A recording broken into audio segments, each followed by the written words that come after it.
I'm just going to be honest. I'm sick and tired of being sick and tired. I'm tired of having these conversations. I'm tired of the fact that not even in Akron, Ohio, can we get justice when 90 bullets. It's not enough. What does it take? I'm having a hard time sitting next to a family that's struggling because I feel their pain, because we all feel their pain, and we can't get justice. This week, the city of Akron, Ohio, is grappling with a grand jury decision to not charge the 8 police officers who shot and killed 25-year-old Jayland Walker last summer. Ohio's attorney general says the grand jury determined that the officers were legally justified in their use of force when what began as a traffic stop for an alleged darkened license plate turned into a car chase. Officials claim that while police were chasing Walker, he fired one shot before jumping out of his moving car and running away. Those 8 officers chased him and fired 94 bullets in less than 7 seconds, 46 of which hit Walker.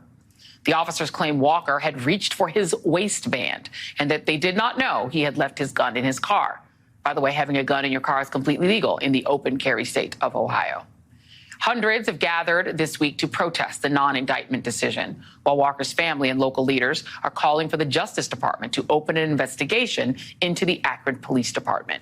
Joining me now is Charles Coleman, Jr., civil rights attorney and MSNBC legal analyst. And Charles, walk through this with me. I mean, this is a DoorDash and Uber Eats driver who's driving and has a very minor traffic situation, and it turns into 94 shots, 64 going into his body, and yet no indictment. As a former prosecutor, can you make this make sense for me? I can't, Joy. The only thing that I can say in response to it is that American policing continues to be broken, and we continue to ignore that. What you've just highlighted is exactly the problem. If you look at the narrative, I point you to the numbers. Jayland Walker is one person. There were 8 officers who were involved here with his apprehension.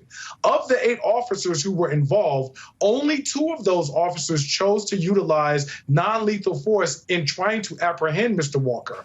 At no point has anyone actually confirmed that Mr. Walker fired a shot at the police as he was attempting to continue to move forward. Now, here's the other thing that I want to point out about the numbers. 2 officers using non-lethal force, 8 officers in pursuit as far as his apprehension, and over 90 shots at this man. We know that when you're talking about a situation, there's a difference between what you can do and what you should do. And police in this situation had a litany of other options that they chose not to explore when it came to bringing him into their custody. And that is the problem. And I said 64, I meant 46 shots, but I mean, you know, it's not as if that makes it any better.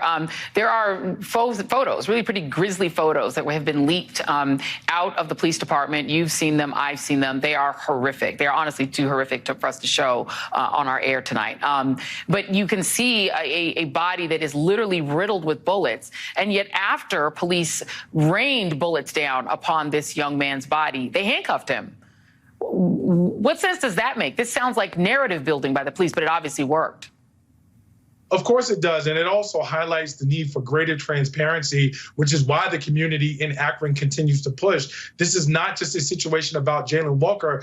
There have been problems with the community in Akron policing for years, and this is just an example of how this has gotten so out of control. You're talking about a complete lack of transparency. These officers' identities have been kept hidden. They are still on the force. We don't know what investigation was held. We don't know what the results of the investigation were. And in front of the grand jury, we don't know what evidence was and was not presented. And I can tell you, as a former prosecutor, there are very few cases that I wanted to get an indictment on that I presented to a grand jury and I did not get a true bill. Do with that what you will, but what I'm saying to you is that the lack of transparency all around from all different facets of what we have seen here should be alarming and concerning, and it is exactly why people in community are pushing back in Akron, Ohio right now.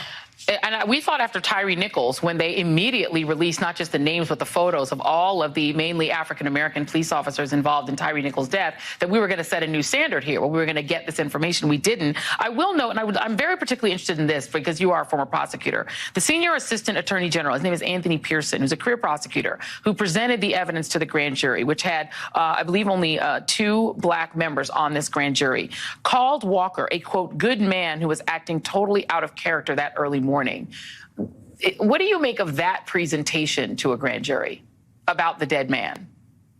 I think it's important that audiences understand that the strength of your presentation to a grand jury as a prosecutor is only as strong as your narrative. And it's also only as strong as how much you challenge the witnesses that you put on the stand. So if, for example, a police officer gets on the stand and says, well, we heard over the radio that shots were fired or that there was a shot fired, and you don't challenge that narrative as if to say, well, did you notice whether any of the windows were blocked out? Did you see a hand? Did you actually hear a shot yourself? Did you see anyone be hit by a shot? And so on and so forth. The narrative that you allow to stand in front of the grand jury can be one that would prevent them from returning with a true bill. And so all of those things are really important. And if you're characterizing or mischaracterizing Mr. Walker's behavior in this moment, that has an effect as to how that grand jury perceives the case you're presenting in front of them. And we know that there was no drugs in the system, no alcohol in the system. There's none of that, but that doesn't matter. You shouldn't be executed even if you did have drugs in your system or anything like that. There is now a civil lawsuit in this case. These cities are paying out multi-millions of dollars, but not reforming their departments. That doesn't seem like sound policy to me. It doesn't, Joy. I've said it before and I'll say it again. American policing is cultured in a spirit of violence and aggression rather than one in service and protection.